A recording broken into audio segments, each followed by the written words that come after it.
Alright guys, on this episode of Top Tier Tips, I'm going to go over my suggestions on how to get the best score for your 18.2 CrossFit Open workout. First thing to realize is that you have two separate scores. You have the dumbbell squat and bar facing burpee ladder, which is a one score, and then you have your 1 rep max clean, which is a second score. So the first thing that people need to ask themselves is which of those two things are they better at? Because if you expect to not do very well in the cleans, then you should probably just go balls to the wall on the first part, so you can get the highest score possible there to make up a bit for your lower score in the clean. If you expect to do well in the clean, assuming you have enough time, then now the game becomes not going 100% on your first section with the burpees and the squats, but actually holding back a little bit, going like an 8 out of 10 level of effort, so that you can maximize your average between the scores.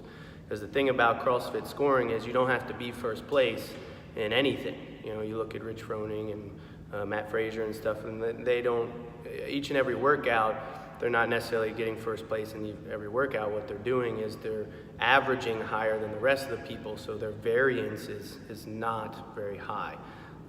They're always getting pretty good scores across the board. So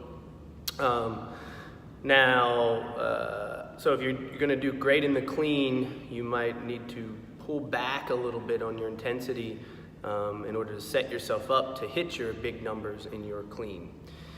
The part of the scoring that sort of takes that out of the question for some people is there's a tie break for your scores. So if two people got the same clean, the person who scores higher on the leaderboard is the one who finished part one faster. But it's only if you tie somebody, right? So these are all things you have to factor in. Another thing to consider is even if you do finish the burpee section with the squats, you're only going to get a few opportunities to do a clean. So you might only have 2 minutes or so to hit your 1 rep max, 3 minutes, something like that. That means if it's me, I'm gonna make sure that barbell has my first clean already set up on it. Meaning you're just gonna have to go for a pretty good number for yourself, and then climb from there. You're also going to need to anticipate big jumps. So if you're not comfortable going to 80% of your clean from the get-go, then you might have to start a little lower, but that means you're going to have to take bigger jumps than you might otherwise in class in order to maximize that one rep for the second score. All right, and my dumbbells are set up right next to my barbell as well. Okay, that way when I'm moving from my burpees, I can literally just sort of sidestep over and do my squats. So when I'm going to do my squats, my suggestion would be to try and mimic as close as you can what we do with kettlebells, where we rack the arms up against the body. An alternative in this case would be to actually put the dumbbells on top of your shoulders.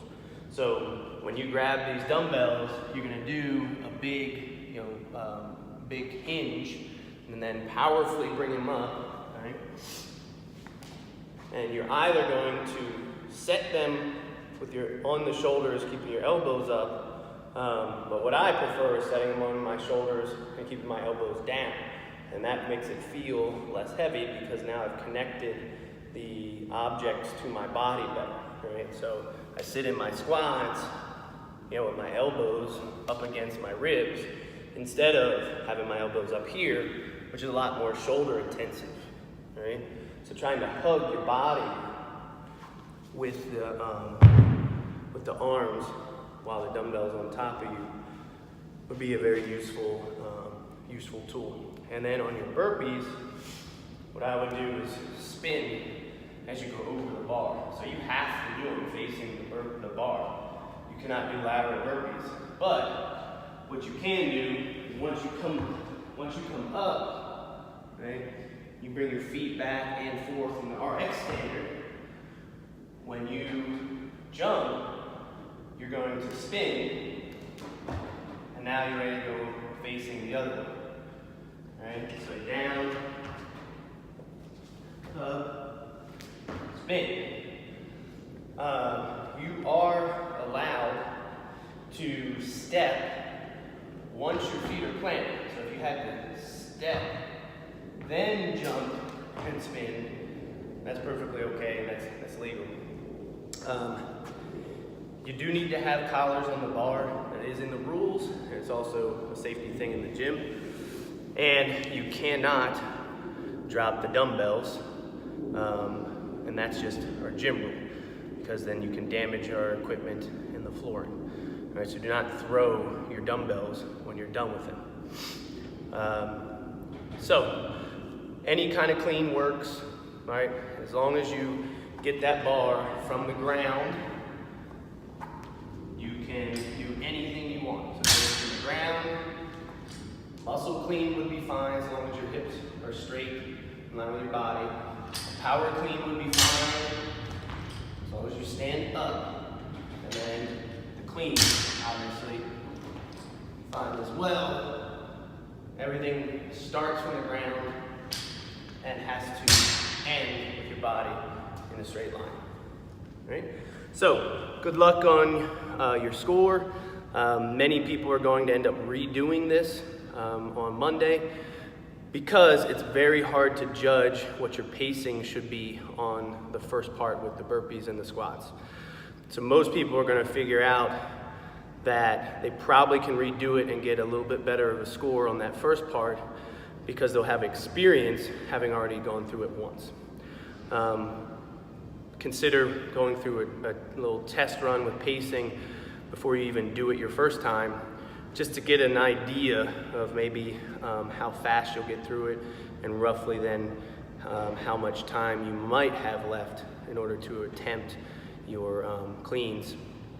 And if you got an idea of how many minutes you have left to do your cleans, then you probably have an idea of how many actual attempts at your heaviest clean you could anticipate. So, those are your tips.